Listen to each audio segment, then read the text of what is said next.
સત્યનારાયણ ભગવાનની કથા લઈને અમે આવી ગયા સવાવડા.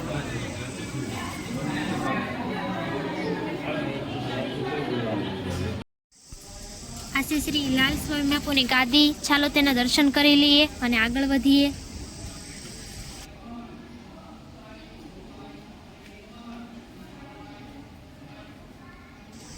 આ છે હનુમાનજી, જે લાલ સ્વામી બાપુના મંદિરમાં બિરાજમાન છે.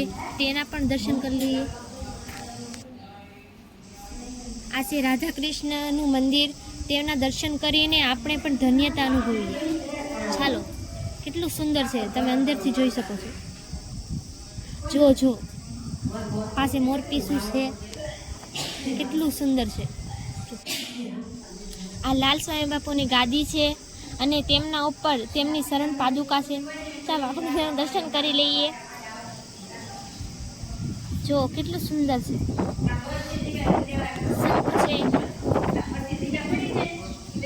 ચાલો આપણે આગળ વધીએ.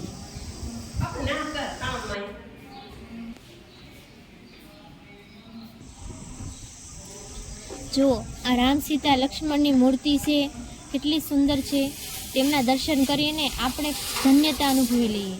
ચાલો અંદર જોઈએ, કેટલી સુંદર છે.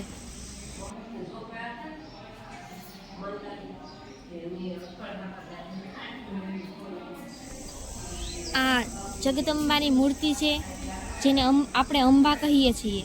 તે અહીંયા નવદુર્ગા તરીકે પૂજાય છે. જુઓ કેટલી સુંદર છે. તેના ઉપર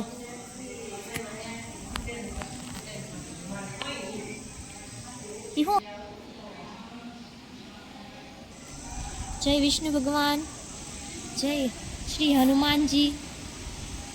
ચાલો આગળ વધીએ. જુઓ આખું મંદિર છે, જે હું તમને દેખાડું છું.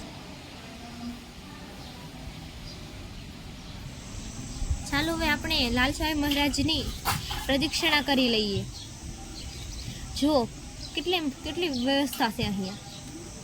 જય લાલ સ્વામી મહારાજ ભગવાન, જય લાલ સ્વામી મહારાજ ભગવાન. ચાલો પગે લાગી લઈએ. ચાલો હવે આપણે આર્યન ભગત કથામાં બેઠા છે, ત્યાં આપણે જઈએ. ચાલો જુઓ આર્યન ભગત આરતી ઉતારે છે. સાથે મારા કાકા પણ છે, તે અમરેલીથી આવ્યા છે. ચાલો જુઓ તે આરતી ઉતારે.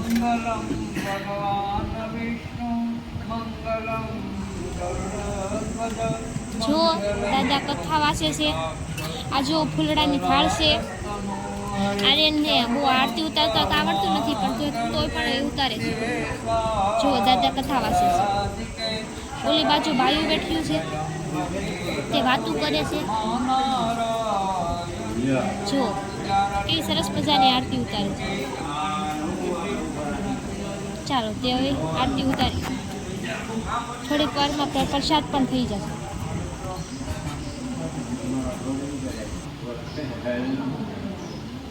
ओम जानिकानि शपावानि जन्मानि सर्वभूतानि शतानि सर्वाणि नश्यन्तो प्रदक्षिणायां जगुला आत्मने मण्यं भंगा अग्रास्त बड़ी